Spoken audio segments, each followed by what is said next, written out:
கர்நாடகாவில கார்வார் பகுதியில உலகின் மிகப்பெரிய அந்துப்பூச்சியான ஆட்லஸ் மாத் பார்க்கப்பட்டிருக்கு. இது உண்மையிலே பெரிய விஷயமாச்சே. ஆமாம், நிச்சயம். அட்டாக்கஸ் அட்லஸ் அதாங்க அதோட அறிவியல் பேர். இந்த அந்துப்பூச்சி தென்கிழக்கு ஆசியா முழுசும் காணப்பட்டாலும் ஒரு குறிப்பிட்ட இடத்துல இதை பார்க்கறது எப்போதுமே ஒரு ஆச்சரியம்தான். இதோட இதட்டை கிட்டத்தட்ட ஒரு 10 இன்ச், அதாவது ஒரு அடிக்கு கொஞ்சம் குறைவா விரியும். பெண் பூச்சிகள் இன்னும் கொஞ்சம் பெருசா இருக்கும். 10 இன்ச்சா? கேட்கவே மலப்பா இருக்கே. ஆமா, அந்த இறக்கைகள்ல இருக்கிற பழுப்பு, ஆரஞ்சு, வெள்ளை, பிங்க் கலந்த டிசைன் ரொம்பவே அப்டிராக்ட் ஆர்ட் மாதிரி இருக்கும் பார்க்கிறதுக்கு. அந்த இறக்கைகள்ல வேற என்ன விசேஷம்? குறிப்புகள்ல ஏதோ ஜன்னல்கள் இருக்குன்னு இருந்துச்சே. அதுதான் இதோட இன்னொரு அழகு.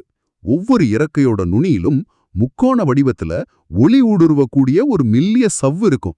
பார்க்கிறதுக்கு சின்ன கண்ணாடி ஜன்னல் மாதிரி. ஓ, அப்படியா? ஆனா இதுல ஒரு சோகமான சுவாரஸ்யமும் இருக்கு. என்னால? இவ்ளோ பிரம்மாண்டமா வளர்ந்த பிறகு இந்த அந்துப்பூச்சிக்கு வாய் உறுப்புகள் வந்து செயல்படாது. அடடா. ஆமாம், அதாவது அதால சாப்பிட முடியாது. அதோட கூட்டுப்புழு பருவத்துல சேமிச்ச சக்தியை வச்சுதான் அது உயிர் வாழணும். சரி. அதனால வளர்ந்த அந்துப்பூச்சியோட ஆயுட்காலம் வெறும் சில நாட்கள்ல இருந்து ஒரு வாரம் வரைக்கும் தான். சொல்லப்போனா மொத்த வாழ்க்கையே 2-3 வாரம் தான். அடடா, இவ்வளவு பெரிய உருவம், ஆனா இவ்வளவு குறுகிய ஆயுளா?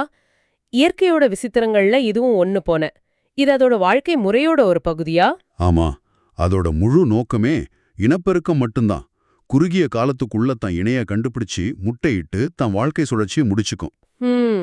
இதோட பட்டு கூட நாம பட்டுன்னு நினைக்கிற மாதிரி இல்லாம ஃபகாரான்னு சொல்ற கொஞ்சம் சொரசொரப்பான கம்பிளி மாதிரி இருக்கும். இதெல்லாம் அதோட தனித்துவமான தகவமைப்புகள். இயற்கையோட ஒவ்வொரு படைப்புக்கு பின்னாலேயும் ஒரு பெரிய தத்துவம் இருக்க போல.